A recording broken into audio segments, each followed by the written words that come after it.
बिस्मिल्लाहिर्रहमानिर्रहीम। अस्सलाम वालेकुम दोस्तों, बहनों, भाइयों और बुजुर्गों। आज की हम इस इस्लामी मालूमाती वीडियो में हम रमज़ान की रातों में बीवी के पास जाने को हलाल करार देने के पस पर्दा तारीखी पस मंजर को बयान कर रहे हैं। हम इस हुक्म की अहमियत और मुस्लिम कम्युनिटी के सकाफती और मजहबी तरीकों पर इसके असरात को बयान कर रहे हैं। बराए करम इस वीडियो के आखिर तक हमारे साथ रहें, क्योंकि हम अल्लाह ताला के इस फैसले के पीछे की वजूहात बयान कर रहे हैं और रमज़ान के मुक़द्दस महीने में इसकी अहमियत पर रोशनी डाल रहे हैं। तो दोस्तों, इसको समझने के लिए हमें सूरह बकरा की आयत नंबर 187 को पढ़ना होगा, उसकी तर्जमे के साथ और उसकी तफसीर को, जिसमें अल्लाह ताला ने फरमाया, तर्जमा है, तुम्हारे लिए रोजों की रातों में अपनी औरतों के पास जाना हलाल कर दिया गया।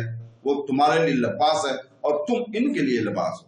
अल्लाह को मालूम है कि तुम अपनी जानों को खयानत में डालते थे, तो इसने तुम्हारी तौबा कबूल की और तुम्हें मुआफ फरमा दिया। तो अब इनसे हम बिस्तरी कर लो, और जो अल्लाह ने तुम्हारे नसीब में लिखा हुआ है इसे तलब करो और खाओ और पियो, यहां तक कि तुम्हारे लिए फजर से सफेदी सुबह का डोरा स्याही रात के डोरे से मुमताज हो जाए। फिर रात आने तक रोजों को पूरा करो और औरतों से हम बिस्तरी ना करो, जबकि तुम मस्जिदों में इत्तफाक से हो, एतकाफ से हो। ये अल्लाह की हदें हैं, तो इनके पास ना जाओ। अल्लाह यूं ही लोगों के लिए अपनी आयात खोलकर बयान फरमाता है ताकि वो परहेज़गार हो जाए। तो दोस्तों, शुरू इस्लाम में इफ्तार के बाद खाना पीना जमा करना नमाज इशा तक हलाल था। नमाज इशा का वक्त शुरू होने के बाद ये सब चीजें भी हराम हो जाती थी।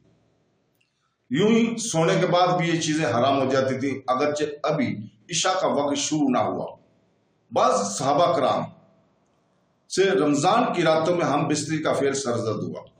इस पर वो हजरत नादम हुए और बरगाह रसालत सल्लल्लाहु अलैहि वसल्लम में सूरत हाल अर्ज की, तो आयत उतरी और फरमाया दिया गया कि आइंदा तुम्हारे लिए रमजान की रातों में अपनी औरतों के पास जाना हलाल कर दिया गया।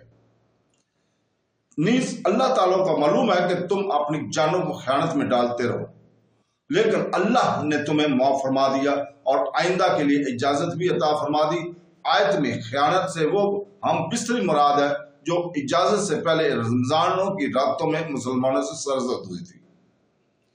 अल्लाह ताला के लिखे हुए को तलब करने से मुराद ये है कि तूने ये औरतों से हम बिस्तरी औलाद हासिल करने की नीयत से हासिल होनी चाहिए, जिससे मुसलमानों की अफरादी कवत में अजाफा हो और दीन फौरी हो।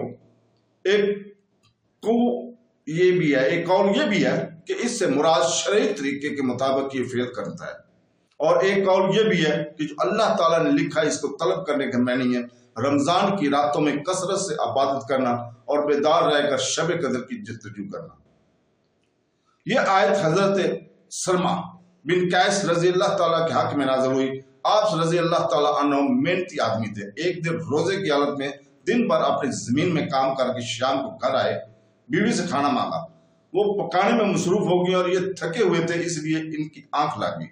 जब बीवी ने खाना तैयार करके इन्हें बेदार किया तो उन्होंने खाने से इनकार कर दिया, क्योंकि इस जमाने में सो जाने के बाद रोजादार पर खाना पीना ममनू हो जाता था।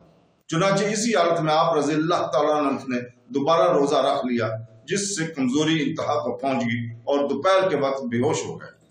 ताजदार रसालत सल्लल्लाहु अलैहि वसल्लम की बारगाह में इनका हाल बयान किया गया, तो इनके बारे में ये आयत नाज़िल हुई।